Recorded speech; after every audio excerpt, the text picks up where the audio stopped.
we were talking about grants, and he mentioned don't pay people to write your grants for you, was what he was saying.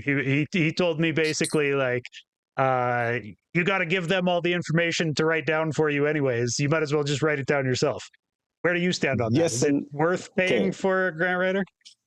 Yes and no. I've been a grant writer before. I know there's a lot of work, a lot of headache, because a lot of artists aren't as prepared as they should be, right?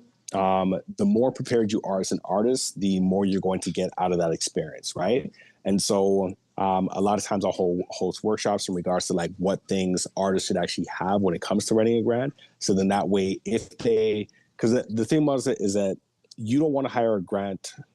I think everyone should understand how to write a grant, but then hire someone to write the grant for them if they don't have the time, right?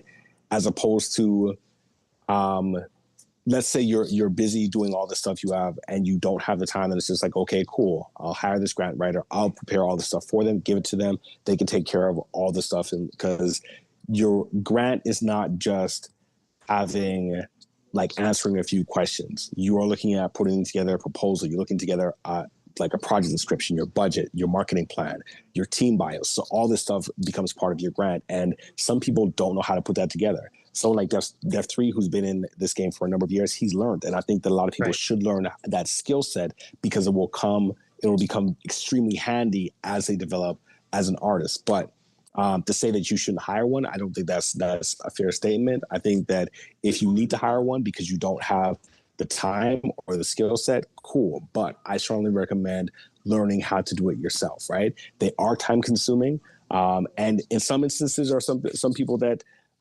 take your money and have no idea how to write a grant, but they're telling you they're a grant writer. Like, I think you have to ask questions in regards to like, what is their success rate? Who have they written grants for? Can you get a list of their clients so you can actually ask those people like, yo, like, what was your experience like?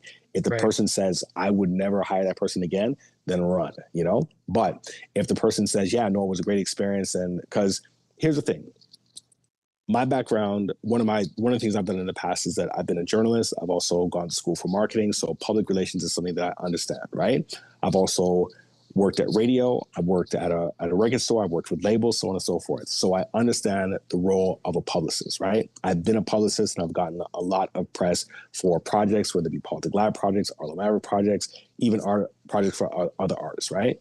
However, in 2021, I began working with a woman by the name of Juliana Capone, who runs a company called Light of Day Publicity.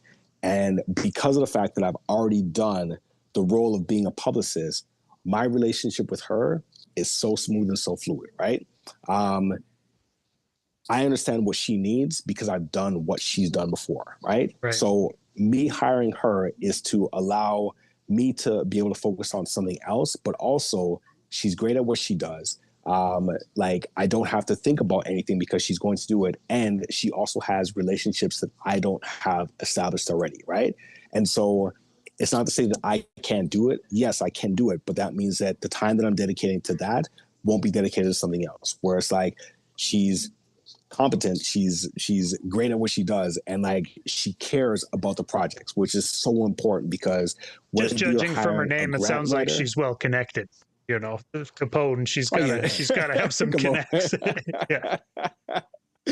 Shouts out Juliana. Now, the great thing with her is that, like, as I was saying, like, she's good at what she does and she cares about the project. She only takes on like 7 projects a year. And you want someone who's going to treat your project, whether it's your grant, whether it's your marketing campaign, your social media campaign, or your publicity campaign, like as if it was theirs. And that's one thing that she does with me, does with Riz and other people that she works with.